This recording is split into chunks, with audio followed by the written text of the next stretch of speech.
시간이 되었습니다. 우리 다 같이 찬송가 40장 펴시고 일어나셔서 2월 마지막 주일 오전 예배를 하나님 앞에 드리겠습니다.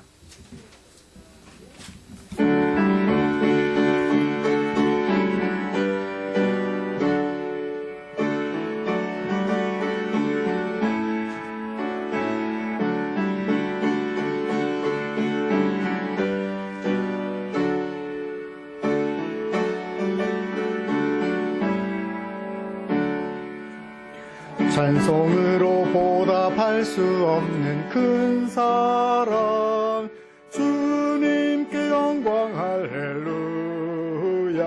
형제 자매 모두 함께 모여 찬송해, 주님께 영광 할렐루야. 하나님의 자녀여 주께 찬송 부르며 밝고 거룩한 길로 기쁨으로 나아가 주의 보좌 앞으로 속히 들어가겠네. 주님께 영광 할렐루야.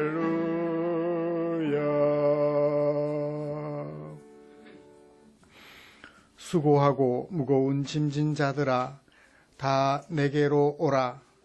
내가 너희를 쉬게 하리라. 아멘.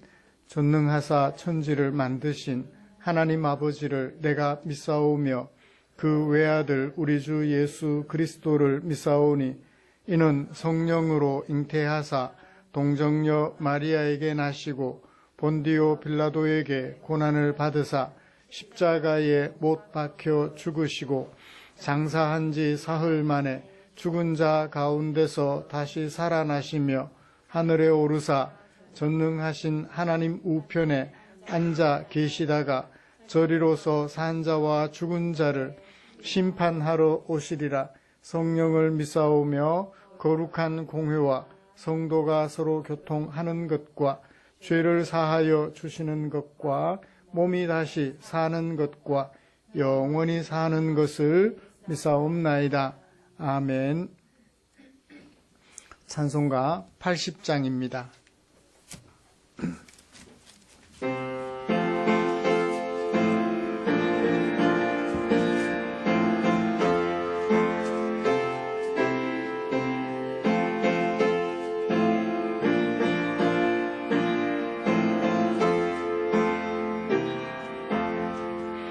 천지에 있는 이름 중 귀하고 높은 이름 준하시기 전 지으신 주의 이름 예수. 주 앞에 내가 엎드려 그 이름 찬송함은 내 귀에 들린 말씀 중 귀하신 이름 예수. 주 십자가에 달릴 때 명패에 쓰인 대로 저 유대인의 왕이요 곧 우리 왕이시라. 주 앞에 내가 엎드려 그 이름 찬송함은 내 귀에 들린 말씀 중 귀하신 이름 예수. 지금도 살아 계셔서 언제나 하시는 일, 나 같은 죄인 부르사 참 소망 주시도다. 주 앞에 내가 엎드려 그 이름 찬송함은 내 귀에 들린 말씀 중 귀하신 이름 예수. 주 예수께서 영원히 어제나 오늘이나 그 이름으로 우리에게 참 복을 내리신다. 주 앞에 내가 엎드려 그 이름 찬송함은 내 귀에 들린 말씀 중 귀하신 이름 예수. 아멘.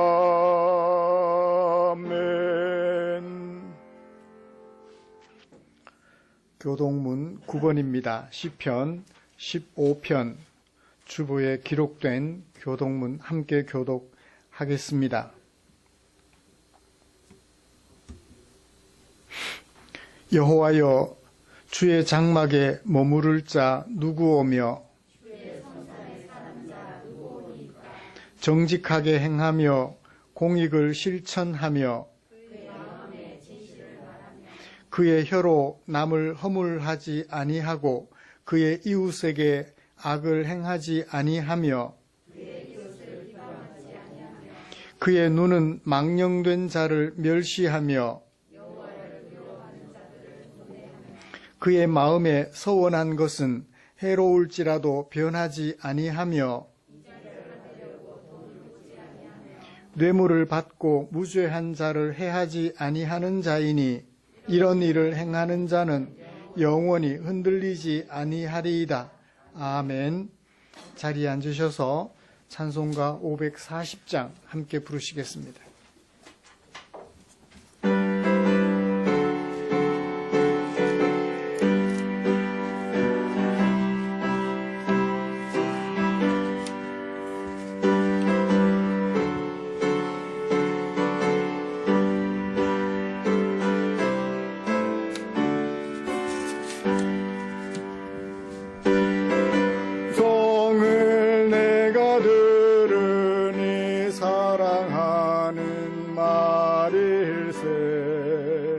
믿는 마음으로 주께 가오니 더욱 영접하소서. 내가 매일 십자가 앞에 더 가까이 가오니 구세주의 흘린 보배 피로써 나를 정케 하소서. 주여 넓으신 은혜 베푸사 나를 받아주시고 나의 듣는 뜻 주의 뜻같이 되게 하여 주소서. 내가 매일매일 십자가 앞에 더 가까이 가오니 구세주의 흘린 봄의 피로써 나를 정케 하소서. 나아갈 때에 어찌하니 기쁠까. 주의 얼굴을 항상 뵈오니 더욱 친근합니다. 내가 매일 십자가 앞에 더 가까이 가오니 구세주의 흘린 보배 피로써 나를 정케 하소서.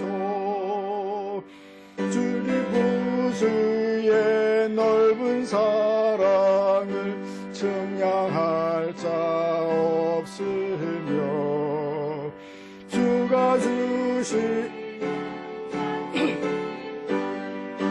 헤아릴 수 없도다.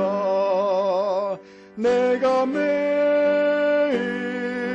십자가 앞에 더 가까이 가오니 구세주의 흘린 보배 피로써 나를 정케 하소서.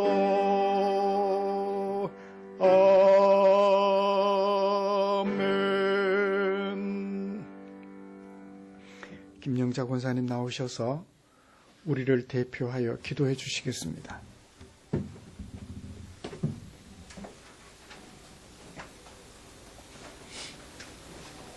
우리의 생명의 온천이시오 만복의 본원이신 살아계신 거룩하신 아버지 하나님, 지난 일주일 동안도 세상에 살면서 우리들이 참 아버지 하나님 말씀대로 온전히 살지 못했지만 아버지 하나님께서 불꽃 같은 눈들을 항상 지켜주시고 인도해 주신 감사합니다. 오늘도 거룩한 주님의 날, 우리 적은 식구들이지만 우리 예배는 모든 식구들이 한 자리에 모여 아버지 앞에 찬양과 경배에 들어게 하여 주심을 진심으로 고맙고 감사합니다. 아버지 하나님, 지금 세상은 너무나도 어지럽고 너무나도 틀려서 솔직히 아버지 두렵고 너무나도 아버지 떨리는 일들이 너무나 주여 많습니다. 아버지 주님께서 말씀하신 대로 마지막 때에는 정말 모든 지진과 전쟁과 아버지 하나님 세상에 모두 다 일어나고 일들 너희들은 그거를 볼 때에 예수님 가까이 오심을 아버지 생각하라고 말씀하신 그대로 우리들은 이미 아버지 하나님께로부터 정말 제사함을 받고 하늘의 소망을 두고 아버지 앞에 이렇게 살게 해주심도 진심으로 감사합니다. 아버지 하나님, 우리들이 진정으로 제사함 받고 우리들이 구원 받는 그날 성령과 아버지 하나님 믿음을 우리들 마음속에 주심을 해서 성령의 인도함을 받고 아버지 말씀을 이렇게 항상 보고 듣고 할 때에 아버지 이 세상에 어떻게 돌아가는 일들을 말씀 안에서 성령께서 가르쳐 주시는 대로 아버지 믿고 나아가옵니다. 아버지 어떠한 일이 닥치고 어떠한 어려움이 닥친다 할지라도 아버지 하나님 말씀으로서 굳건히 이기고 나아갈 수 있는 은혜 내려주시옵소서. 아버지 거룩하신 아버지 하나님께서 영이시라 우리 눈에 보이지 않지만 곧 아버지 하나님 말씀이 하나님이요 아버지 하나님 말씀이 육신되어 이 땅에 오신 그 주님의 말씀이 곧 주님이시옵니다. 아버지 우리들 말씀을 듣고 또 보고 또 마음으로 주님의 사랑을 느끼면서 주님께 주신 기쁨과 평안을 항상 누리면서 끝까지 살아갈 수 있도록 도와주시옵소서. 우리는 언제 아버지 이 세상을 떠날지 나이가 적든 많든 항상 이 세상을 떠나기 들어마들이옵니다. 아버지 그동안 이 세상에 살면서 주님께서 주신 모든 기쁨 평안을 누리고 아버지 하나님의 영광이 되며 아버지 하나님 항상 영원하게 할 수 있는 귀한 믿음의 생활을 해주시기를 원합니다. 우리 순전하게 예배당의 모든 우리 식구들 적지만은 우리들을 통해서 아버지 하나님의 뜻을 이루가기에 부족함이 없도록 항상 도와주시옵소서.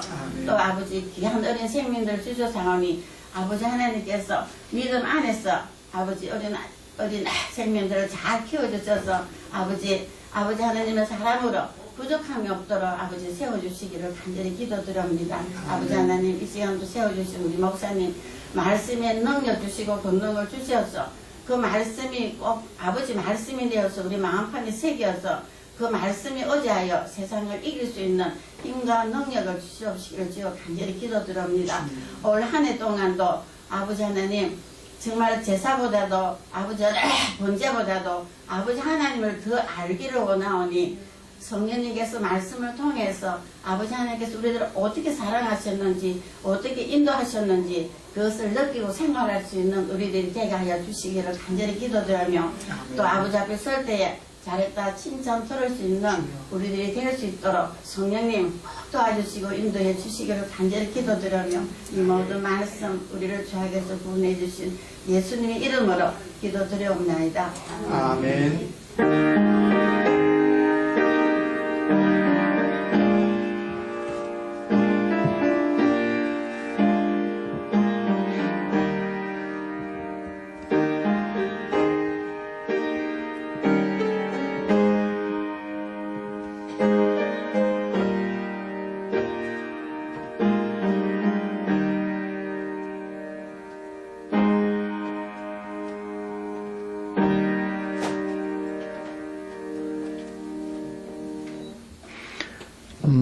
오늘 함께 묵상할 하나님의 말씀은 출애굽기 19장입니다.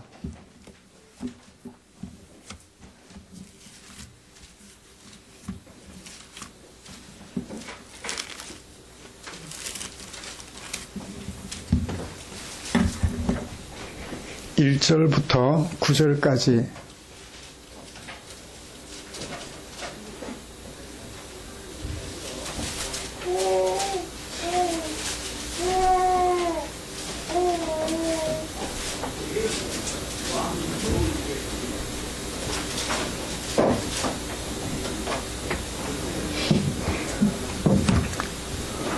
찾으신 줄 알고 한 절씩 교독하겠습니다. 이스라엘 자손이 애굽 땅을 떠난 지 3개월이 되던 날 그들이 시내 광야에 이르니라.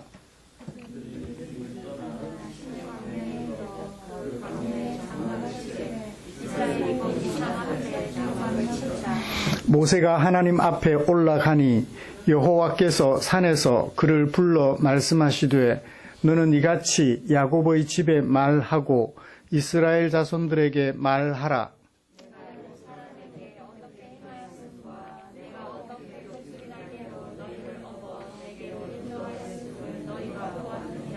세계가 다 내게 속하였나니 너희가 내 말을 잘 듣고 내 언약을 지키면 너희는 모든 민족 중에서 내 소유가 되겠고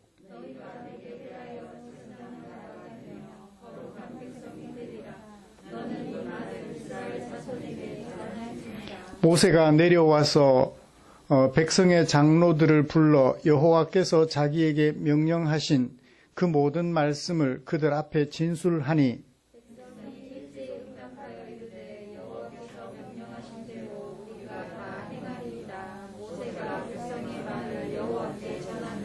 여호와께서 모세에게 이르시되 같이여 내가 빽빽한 구름 가운데서 네게 임함은 내가 너와 말하는 것을 백성들이 듣게 하며 또한 너를 영영히 믿게 하려 함이니라. 모세가 백성의 말을 여호와께 아뢰었으므로. 아멘.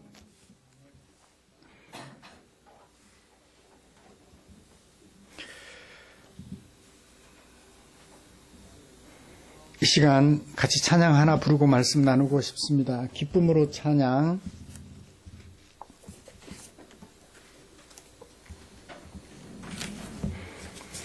130번입니다.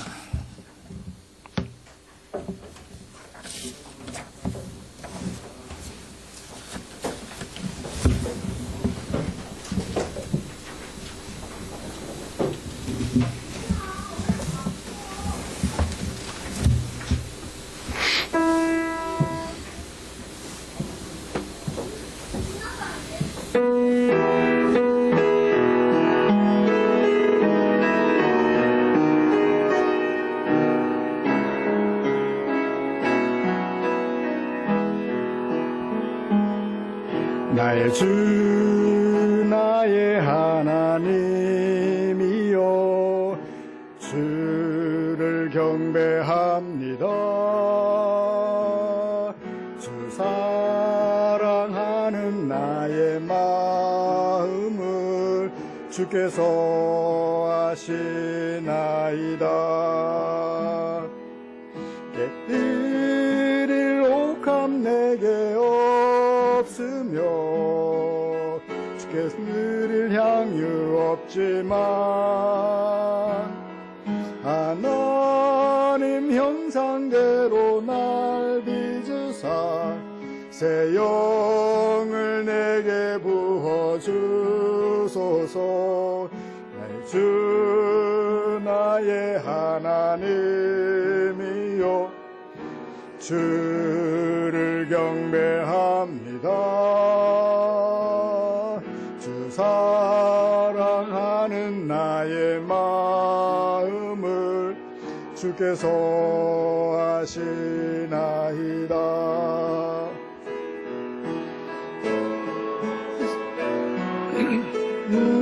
내 마음 주께로 갈 수 없지만 저할 수 없는 그네로 주님의 길을 걷게 하소서. 나의 주 나의 하나님이여 주를 경배합니다. 주 사랑하는 나의 마음을 주께서 아시나이. 나의 주 나의 하나님이여 나의 주 나의 하나님이여 주를 경배합니다. 주 주 사랑하는 나의 마음을 주께서 아시나이다. 주 사랑하는 나의 마음, 주 사랑하는 나의 마음을 주께서 아시나이다. 아멘.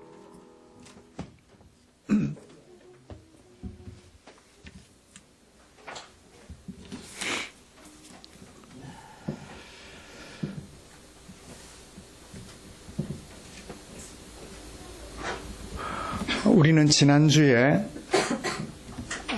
하나님께서 애굽 왕의 가혹한 노역과 그리고 폭압 때문에 마음이 상한 이스라엘 백성들에게 모세를 통하여서 들려주신 하나님의 말씀을 읽고 그 속에 담아두신 하나님의 마음을 읽었습니다.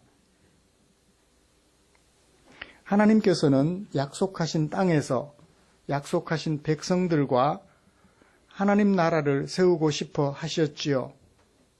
그래서 일찍이 전능의 하나님으로 아브라함과 이삭과 야곱에게 나타나셔서 언약을 세우셨고, 이제 여호와 하나님으로 나타나셔서 후손들인 이스라엘 백성들과 함께 그 언약을 이행하려고 하셨다는 사실을 살펴보았습니다.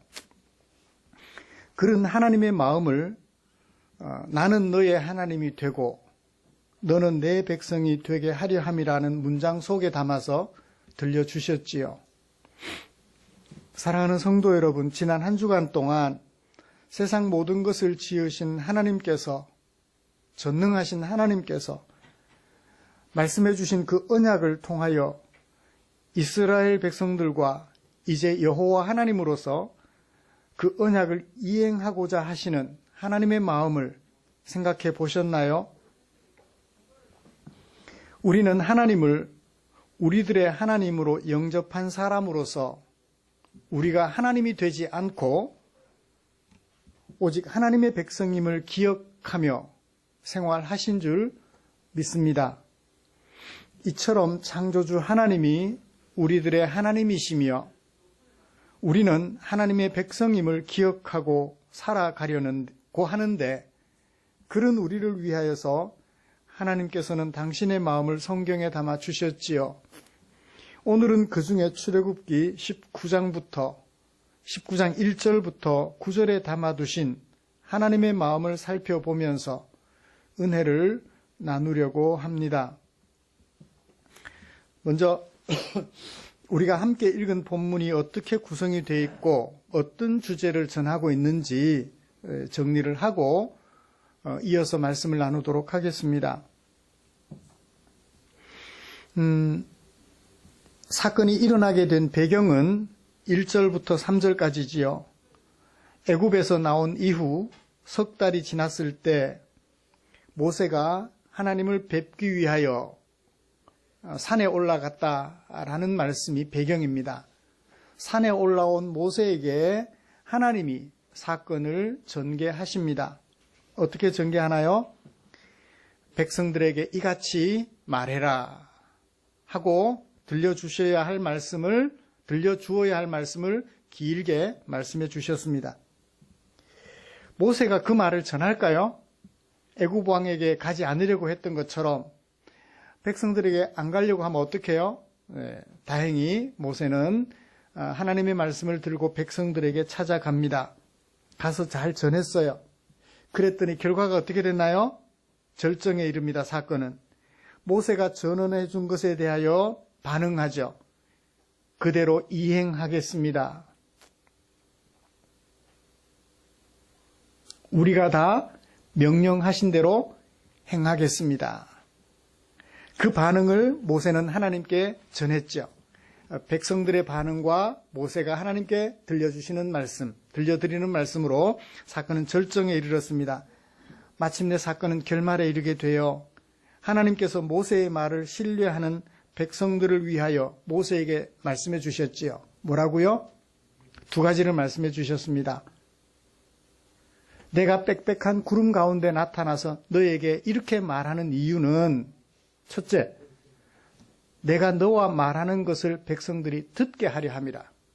말을 백성들이 듣게 하려고. 내가 전하는 말을 듣게 하려고. 두 번째는 내가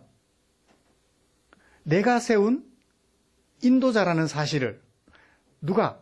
백성들이 영영히 믿게 하려고 내가 이렇게 나타난 거야, 말하는 거야 라고 말씀해 주심으로써 사건은 종료가 되었습니다. 이때까지도 여러분 생각해 보세요. 백성들이 모세를 반신반의했던 것 같아요. 그죠? 이때까지도. 그런데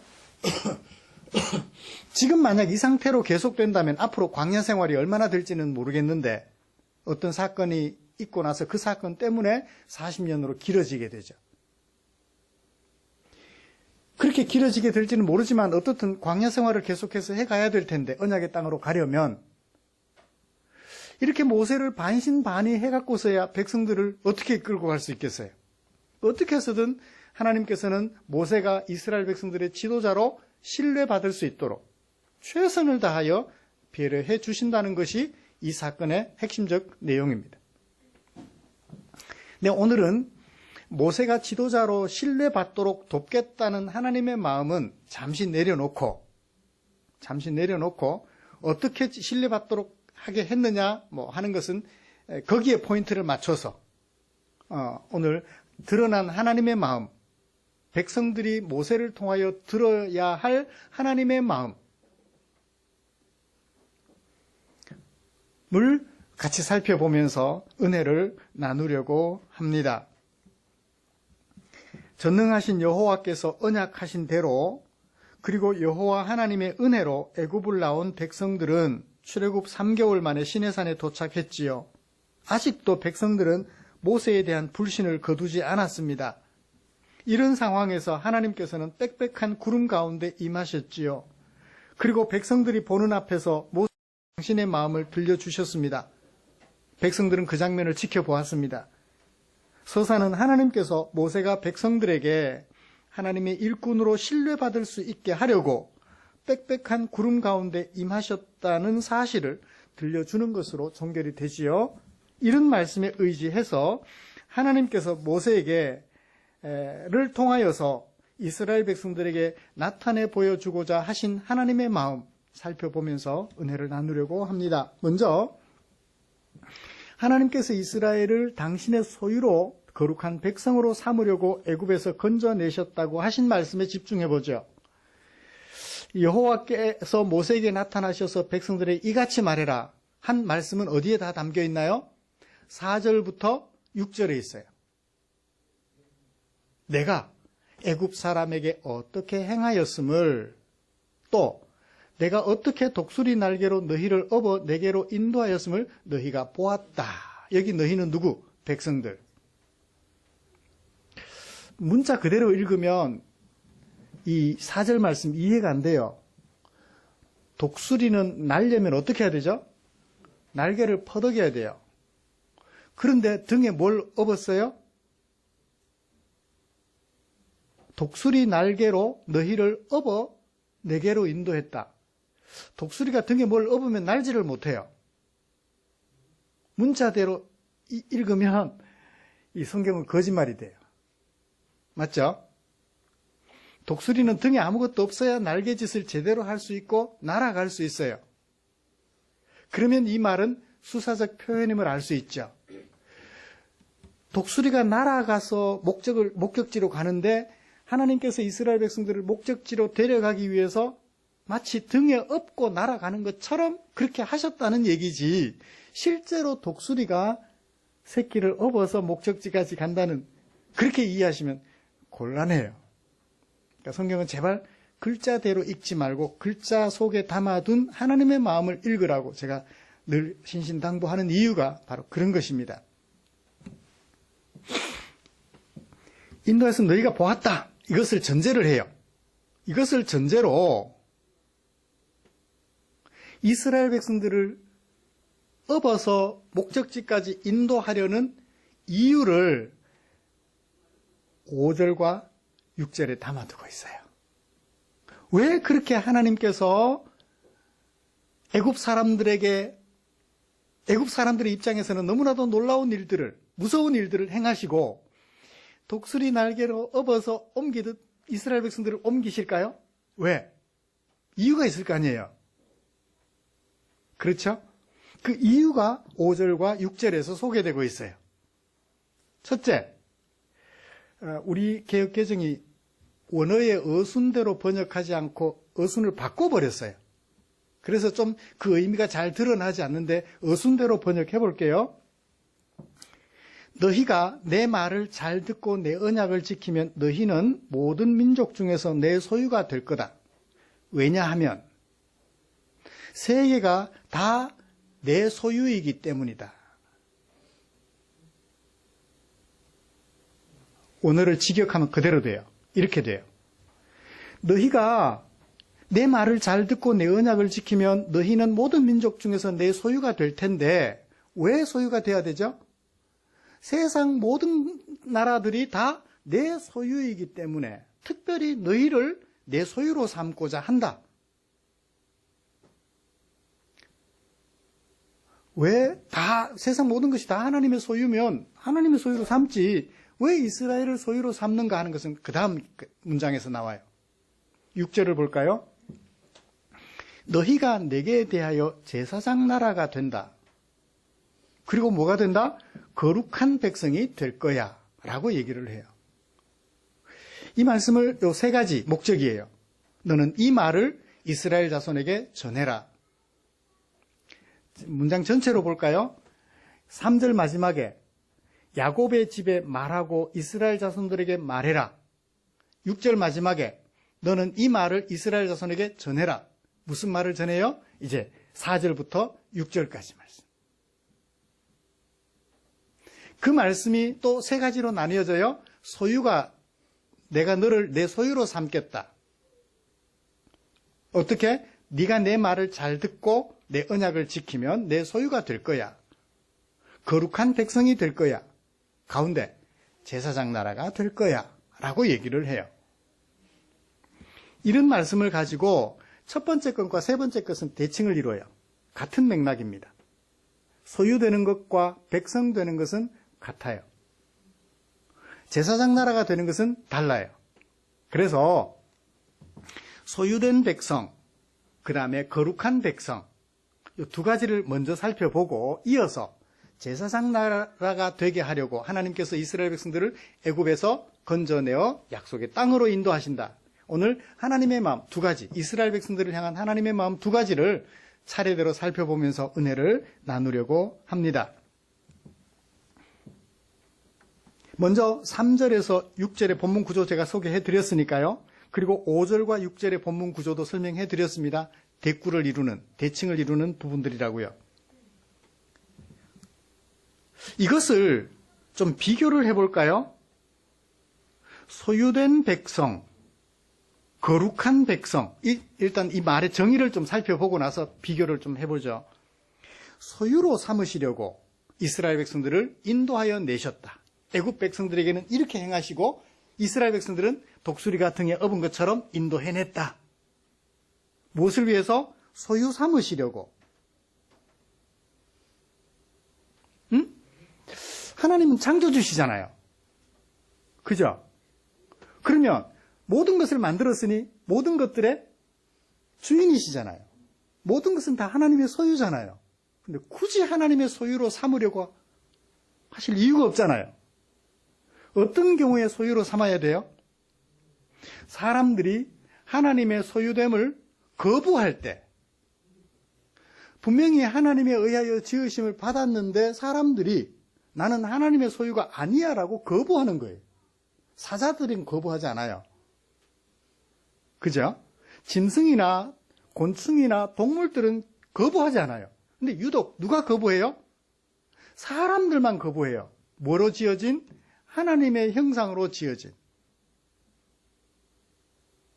하나님의 대행자로 세상을 다스릴 왕노릇할 이 사람들만 굳이 하나님의 소유됨을 거부하는 거예요. 그러니까 하나님은 거부하는 그들을 부단히 하나님의 소유로 삼고 싶어 하시고,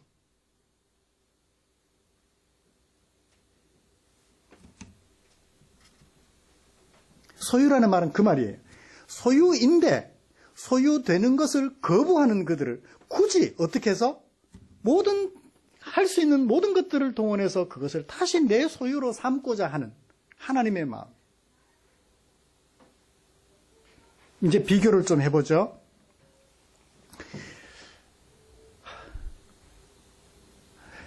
소유가 아닌 것을, 소유가 되기를 거부하는 것을 소유로 삼고자 하신 하나님의 마음이 이미 살펴본 말씀에서 어디서 나왔죠? 소유됨을 거부하고 있는 사람들을 굳이 당신의 소유로 삼고자 하시는, 어디서 나타났죠? 그러니까 소유가 되기를 거부한다는 얘기는 뭐예요? 죄를 짓는다는 얘기예요.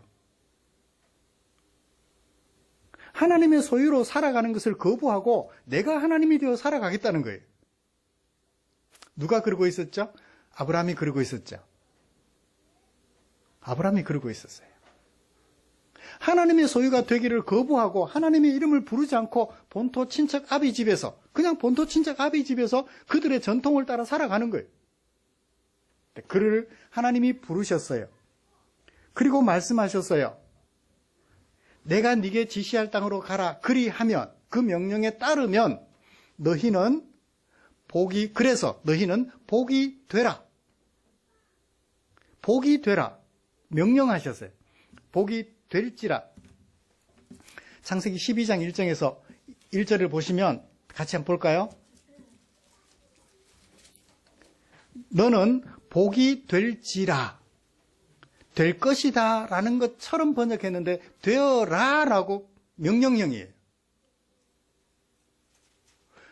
어떻게 하면 복이 되죠? 하나님의 명령을 자신에게 주시는 명령으로 수용하고 따르면 복이 되는 거예요. 그러므로 복이란 아브라함이 부자가 되거나 좋은 곳으로 이사 가거나 그게 아니고 하나님의 명령을 자신에게 주시는 명령으로 수용하고 그 명령에 따르는 사람이 되는 것을 뭐라고? 복이라고 얘기를 하는 거예요. 다시 말해서 하나님이 너는 내 소유야 라고 말씀하실 때 그렇습니다. 나는 하나님의 소유입니다 라고 고백하는 것. 그것이 복이 되는 거예요.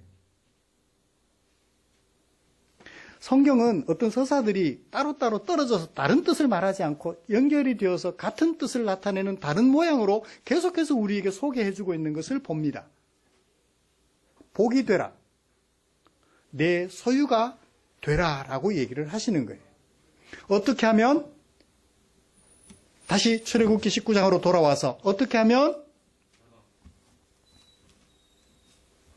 어떻게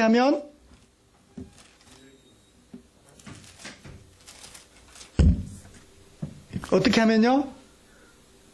너희가 내 말을 잘 듣고 내 언약을 지키면, 내가 하는 명령을 잘 듣고 지키면 소유가 된다는 거예요. 하나님의 명령을 나를 위한 명령으로 수용하면 복이 되는 것처럼 하나님의 언약을 내게 주신 것으로 인정하고 그리고 하나님의 명령을 지키면, 하나님의 말을 잘 듣고 지키면 소유가 되는 거예요. 그러니까 복이 되는 것과 소유가 되는 것은 동일한 것을 나타내는 다른 표현으로 비교해서 살펴볼 수 있었습니다.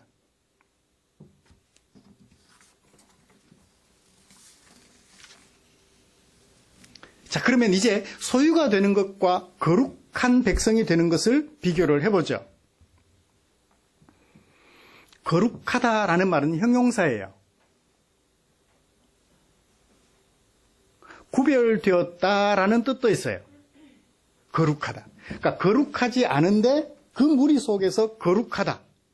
구별되었다는 얘기죠. 그러니까 거룩하다라는 얘기는 말 그대로 거룩하다는 뜻도 있지만 구별된다라는 뜻도 있어요. 그래서 드려졌다라는 뜻도 있어요. 봉헌이라는 뜻도 있습니다. 자, 이스라엘 백성들이 하나님의 말씀을 듣고 언약을 마음속에 계속해서 지키면 자연스럽게 뭐가 돼요? 거룩한 사람들이 돼요. 거룩한 백성들이 돼요. 왜요? 불러주신 하나님이 소유하신 주인이신 하나님이 거룩하시기 때문에 그래요. 우리가 마태복음 묵상하면서 예수님이 들려주신 말씀을 기억해 봅니다. 예수님이 바알세불 지폈다. 그러니까 주인도 그러하든지 종도 그러하든지 하다 말해라. 그죠? 주인이 그렇지 않으면 종도 그렇지 않다라고 말을 해라. 그러니까 하나님, 소유자이신 하나님이 거룩하시니 소유된 백성은 당연히 거룩하겠죠. 소유된 하나님은 소유자이신 하나님은 거룩하신데 소유된 백성이 거룩하지 않으면 그건 백성이 아니에요. 그죠? 백성이 아니에요. 네, 소유되었다라는 말과 거룩한 백성이 되었다라는 말은 같은 뜻을 가지고 있는 다른 표현임을 또 짐작해 볼 수 있습니다. 자, 소유가 되었다, 복이 되었다, 거룩한 백성이 되었다 라는 것은 하나님의 백성이 되었다는 것에 대한 다른 표현으로서 같은 의미를 가지고 있는 하나님의 마음을 잘 소개해 주고 있다고 할 것입니다. 자, 이제 거룩한 것에 대한 얘기를 조금 더 해보죠. 소유가 되었다는 말은 하나님의 경영하시는 기업이 되었다는, 소유라는 말이 사실은 성경에 많이 안 나와요. 구약 성경에 이 많은 성경 중에 딱 전체로 8번 사용되었는데 그 중에 이스라엘 백성들과 관련하여서 6번 사용됐어요. 하나님의 소유, 하나님의 기업, 보배, 그런 뜻으로 번역이 되어 있어요. 그러니까 하나님이 경영하시는 기업, 하나님이 관계하시는 백성, 그런 뜻이죠. 그 백성이 거룩한 백성이라고 하는 이 얘기를 좀 더 살펴보고 싶습니다. 여러분, 거룩이 어떤 거죠? 형용사의 의미를 좀 살펴보자고요. 제가 거룩한가요?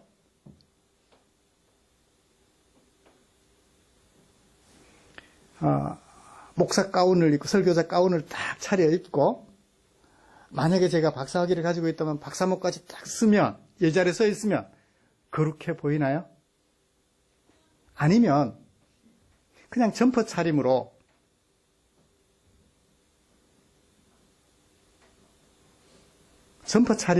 앞에 서 있으면 거룩하지 않아 보이나요? 여러분, 권사님, 한복 딱 차려입으시고, 그죠? 거룩해 보이나요? 그러니까 우리는 보통 이 거룩이라는 단어를, 형용사를 복장이나 외모에서 찾으려는 경향이 많아요. 하나님은 어떤 복장 입으셨을까요? 하나님 같은 복장 입으셨을까요? 하나님 같은 복장이 어떤 복장인지 모르겠어요.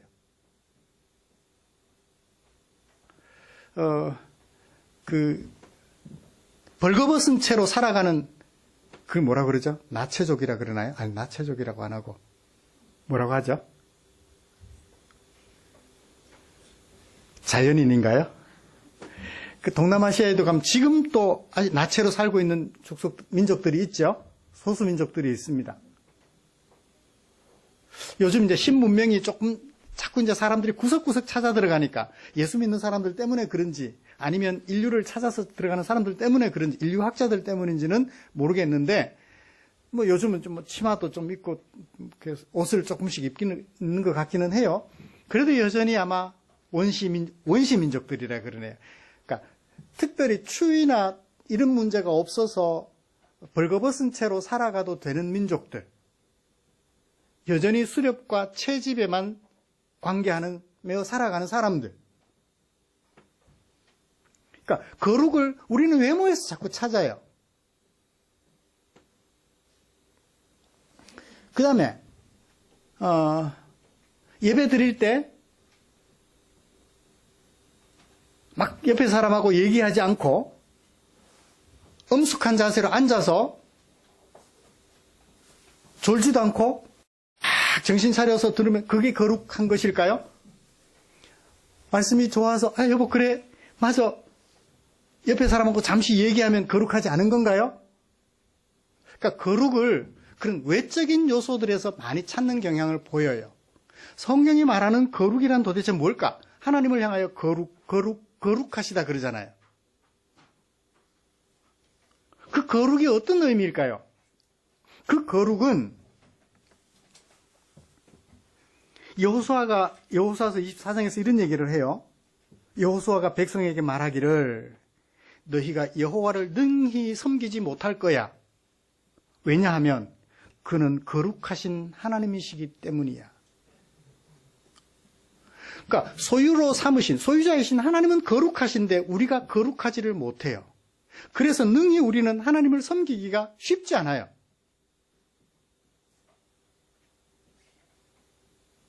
그러면서 말합니다. 그 하나님은, 거룩하신 하나님은 너희의 잘못과 죄들을 사하지 않을 것이야. 이 얘기는 하나님이 너희들의 죄를 사하지 않는다는 얘기를 말씀하신 것이 아니라 죄를 범하지 말라는 의도로 하시는 말씀이세요. 하나님이 뭘 싫어하시는지를 잘 보여주는 거예요. 그리고 거룩은 뭐와 관계가 된다? 외모나 복장이나 이런 외형적인 것과 관계되는 것이 아니라 하나님의 백성으로서의 삶과 관련, 죄와 반대되는 거룩한 삶을 얘기를 하는 거예요.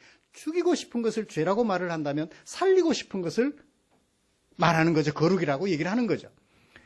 선한 사마리아 사람을 봅니다. 이 얘기를 나중에 하려고 했는데 미리 조금 예화로서 당겨올게요. 어떤 사람이 길을 가다가 여리고로 내려가다가 강도를 만났어요. 죽을 지경에 이르렀습니다. 사람 살려요. 사람 살려주세요. Help. 거룩한 제사장도 지나가요. 레위인도 지나갑니다. 그냥 지나가요. 그런데 사람들에게 손가락질 받는 사마리아 사람이 그 길을 지나가다가 그 소리를 듣고 어떻게 해요? 자기도 강도당할 위험을 무릅쓰고 그 자리에서 그를 수습한 다음, 강도 만난 사람을 수습한 다음 그를 자기가 타고 가는 말에 태워 마을로 내려갑니다.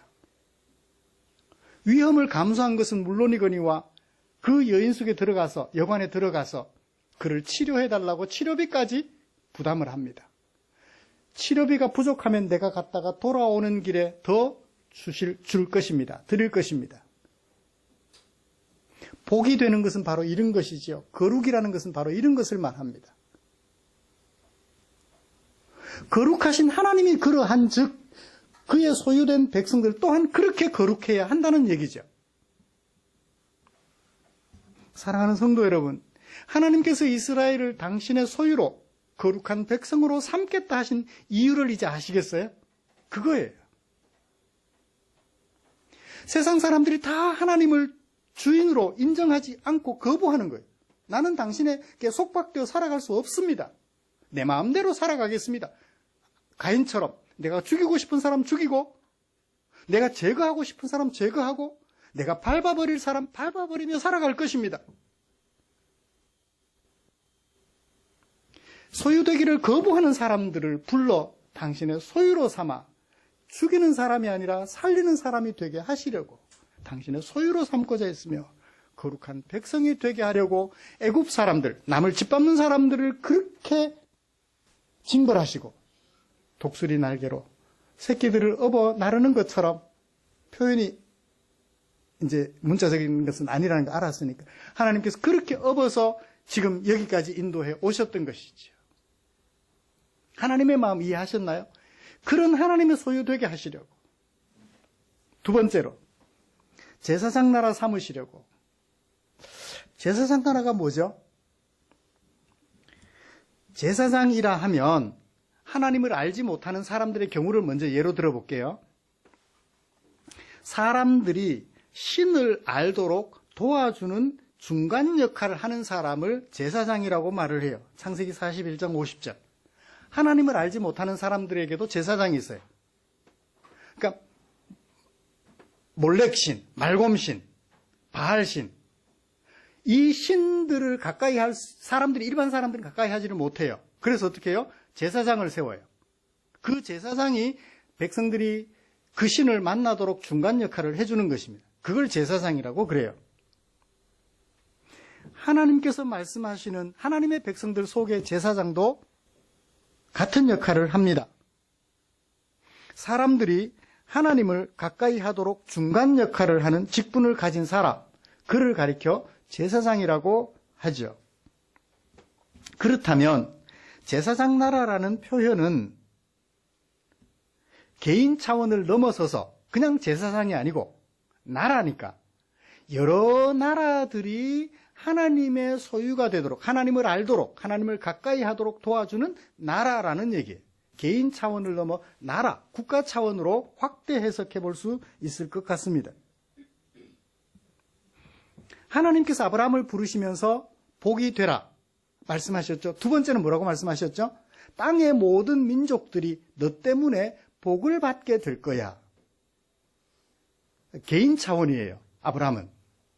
그렇다면 이제 제사장 나라가 되는 것은, 아브라함이 제사장이 되는 것이었다면 이스라엘이 제사장 나라가 된다는 얘기는 다른 세상에 있는 모든 나라들로 하여금 하나님을 알게 되는 제사장 역할을 하게 될 것이다 라는 것으로 이해해 볼 수 있겠습니다.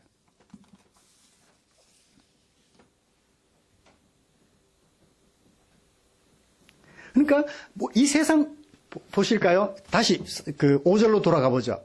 너희가 내 말을 잘 듣고 내 언약을 지키면 너희는 모든 민족 중에서 내 소유가 되겠는데, 왜냐하면 세상 모든 나라가 다 내 소유이기 때문이다. 모두가 다 내 소유인데 내 소유되기를 거부하고 있으니까 너희를 내 소유로 불러서 세상 나라들이 다 내 소유가 되도록 하는 중간 역할을 하게 하겠다는 거예요. 제사장 나라의 역할이 바로 그런 것입니다. 세상 나라가 다 내 것인데 내 소유됨을 거부하고 있으니까 너희를 먼저 내 소유로 삼아서 세상 모든 사람들이 내 소유로 설 수 있도록 돕는 역할, 제사장 나라 역할을 하게 하겠다라고 말씀하셨던 것이지요. 그런데 여러분, 이 제사장 나라로서 이스라엘의 위치를 생각해 보자. 북쪽으로 강한 나라들이 있어요. 바벨론 제국, 페르시아 제국. 남쪽으로 이집트 제국. 그 강대국들 틈바구니에 낀 작은 나라예요. 우리 한국도 보죠. 일찍부터 우리 한국은 침략을 많이 받았던 나라예요. 북쪽으로는 중국에 당나라, 명나라, 청나라. 남쪽으로는 일본. 강대국들을 인접하고 있어요. 저 북쪽 끝에 가면 러시아도 우리나라 땅과 인접하고 있어요. 강대국들 틈바구니에 있는 작은 나라 대한민국처럼 이 이스라엘 또한 제사장 나라로 소유된 백성으로 선택받은 이스라엘 백성들은 그 강대국들 틈에 끼어있는 작은 나라예요. 여러분, 기왕에 제사장 나라 삼으려면 좀 어깨나 펴고 좀 이 힘이나 있는 나라를 불러가지고 그 역할을 시키면 되잖아요. 그죠? 그러면 가서 병원도 지어주고 군대도 만들어주고 사람들이 이야, 이 나라 없으면 안 된다 해가지고 그 나라가 믿는 하나님 믿도록 도와주면 되잖아요. 그러면 될 것 같은데 왜? 그 강대국들 틈바구니에서 이리 쥐어 터지고 저리 쥐어 터지는 작은 나라 이스라엘을 선택하셨을까요? 왜? 하나님께서는 말씀하셨어요. 세상 나라들의 힘을 이용해서 세상을 하나님께로 끌어오는 것이 아니라 작은 나라 이스라엘에게 역사하시는 하나님 때문에 하나님께로 돌아올 수 있게 하려고 작은 나라 이스라엘을 선택하셨다고 얘기를 하셔요. 신명기에서 그걸 밝혀주십니다. 너희가 강대국이기 때문에 내가 너희를 선택한 것이 아니야. 작은 나라임에도 선택한 것은 내가 너를 사랑하기 때문이야 라고 말씀해 주셨어요. 말씀을 마치겠습니다. 사랑하는 성도 여러분, 하나님께서는 폭력으로 백성들을 지배하는 이 세상에서 하나님을 거부하는, 하나님의 소유됨을 거부하는 이 세상, 모든 것이 다 하나님의 소유인데 하나님의 소유됨을 거부하는 이 세상에서 이스라엘을 건져내시고 그 나라를 제사장 나라로 삼아서 이 세상 모든 나라를 당신의 소유로 삼고자 하셨습니다. 이제 그런 하나님께서는 오늘 우리까지 불러서 작디 작은 우리를 불러서 힘없는 우리를 불러서 제사장 나라로 삼으시고 이 세상이 하나님의 소유가 되게 하려고 우리를 불러주셨던 거예요. 그러면 우리는 어떻게 해야 되죠? 하나님이 거룩하신 것처럼 우리 또한 거룩해져야 해요. 제사장처럼 레위인처럼 겉모양만 거룩하게 할 것이 아니라 사마리아 사람처럼 그 속 사람을 거룩하고 아름답게 하여 너를 살리는 그 일을 감당해 갈 때 제사장 나라 역할을, 복이 되는 역할을 제대로 하는 것이며, 그렇게 할 때 나 때문에 다른 사람들이 복을 얻게 되는 아름다운 열매가 맺혀질 줄 믿습니다. 하나님의 이런 마음을 우리 마음속에 잘 새겨 담아서 남편은 아내에게, 아내는 남편에게, 고용주는 피고용인에게, 피고용인은 고용주에게 이런 하나님의 마음을 나타내는 거룩한 삶으로 우리가 살아가는 사회를, 사람을 살리는 아름다운 사회로, 하나님의 소유가 되는 사회로 만들어가는 저와 여러분들 되시기를 주님의 이름으로 축복합니다. 기도하겠습니다. 하나님 아버지, 모세가 자신의 상황을 기록하여 글로 남겨줌으로써 전해주고자 했던 마음 우리가 살펴보았습니다. 모세가 이해했던 하나님의 마음을 이해해 보았습니다. 하나님 아버지, 이제 이 마음을, 모세가 전해준 하나님의 마음을 우리의 마음속에 옮겨 담아서 하나님의 마음을 온전히 실현하는, 그래서 사람들에게 제사장 나라로서 역할을 잘 감당하는 하나님의 소유된 백성, 거룩한 백성으로서 갈 수 있도록 은혜 내려 주시옵소서. 예수님의 이름으로 기도드리옵나이다. 아멘. 찬송가 634장 부르시면서 준비한 헌금 드리겠습니다.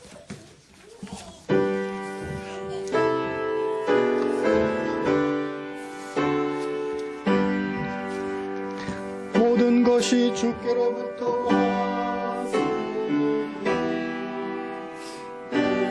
주께 드리나이다.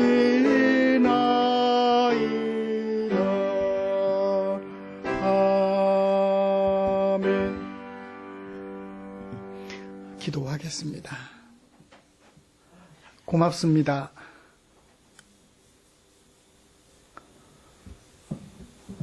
우리를 얼마나 이뻐하셨기에, 우리를 얼마나 사랑하셨기에 아브라함을 부르시듯 우리를 당신의 백성으로 부르셨습니까? 고맙습니다. 우리가 하나님의 피조물임을 기억하고 하나님의 형상임을 기억하고 살아갈 수 있는 길을 가르쳐 주시고 그 길에 들어서게 하셨으니 고맙습니다. 이 하나님의 은혜를 감사하는 성도들, 여기 이 자리에 앉아 계십니다. 보십시오. 얼마나 아름다운지요. 얼마나 귀한지요. 주께서 사랑하시는 백성들 여기 앉아 있으니 주님 보시옵고 이 자리에 임하여 은혜 내려 주시옵소서. 우리에게 허락하신 그 은혜 감사하여 하나님의 아버지 되심, 하나님의 주인 되심을 고백하는 마음으로 일주일 동안 내게 사용하라고 맡겨주신 물질 가운데 얼마를 헌금으로 구별하여 두었다가 예배 드리면서 헌금으로 드립니다. 그 귀한 마음을 주께서 받으시옵고 우리 성도들 험한 세월 살아가는 동안 다른 사람들, 상처 입은 사람들을 치료해 줄 수 있도록 도와주는데 물질이 부족하여 힘들어하지 않게끔 주님 도와주시옵소서. 그래서 많은 사람들의 생명을 살리고 치료하며 도와주는 거룩한 백성으로서의 아름다운 삶을 살아갈 수 있도록 주님 선히 인도해 주시옵소서. 그리고 이 물질 축사해 주시기를 원합니다. 주님이 축사하시면 이 물질 사용되는 그곳에 주의 영광이 나타나게 될 줄 믿습니다. 주려 배고파하는 지체들 배를 채워드리며 삶의 무게에 눌려 쓰러져 있는 지체들 일으켜 세워 드리는 일에 쓰고 남음이 있을 줄 믿사오니 우리 주님 축사해 주시옵소서.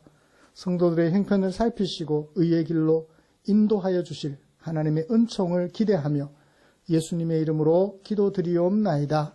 아멘.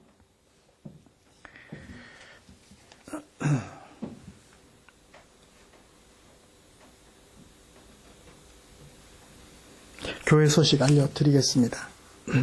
다음 주 기도 최홍려 집사님입니다.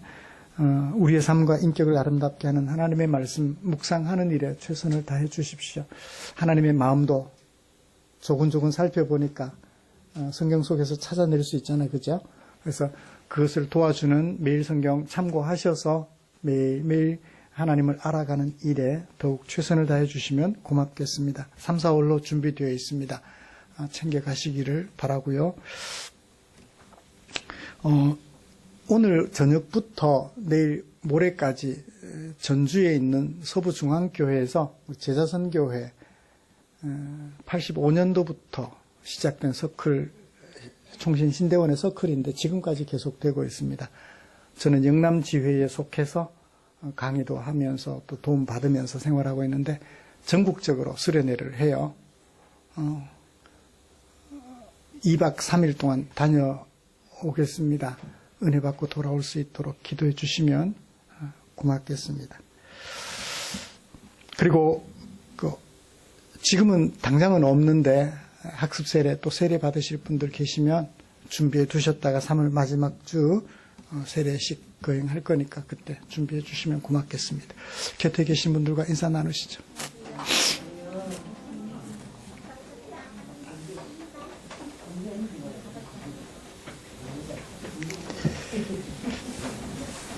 한 차례 추위가 있을까요? 이제 조금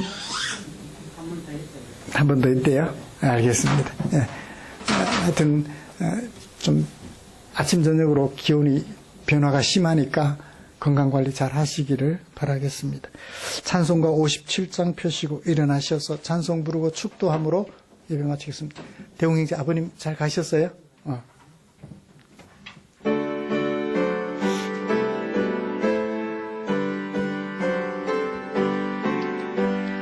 오늘 주신 말씀에 새 힘 얻어서 세상으로 나가서 살아갈 때에 나 혼자 힘으로 늘 부족하오니 주여 나를 도우사 승리하게 하소서. 아멘. 기도하겠습니다. 우리 구주 예수 그리스도의 은혜와 하나님 아버지의 지극하신 사랑하심과 성령 하나님의 인도하시고 위로 충만, 교통 격려하시는 은혜가 이제 이스라엘 백성들을 애굽 땅에서 인도하여 내시고 약속의 땅으로 이끌어 하나님은 그들의 하나님, 그들은 하나님의 백성이 되어 살게 하고자 하셨던 그 하나님을 마음에 새겨 나를 이 세상에 불러내시고 하나님은 나의 하나님, 나는 하나님의 백성이 되어 살게 되기를 바라는 그 하나님의 마음으로 알아서 이제 살아가는 동안 제사장 나라가 되어야 되겠다는 그 결심에 변함없이 굳게 하며 예배를 마치고 가정으로 발걸음을 옮기는 모든 지체들 위해 지금부터 영원토록 함께 계시기를 축원하옵나이다. 아멘.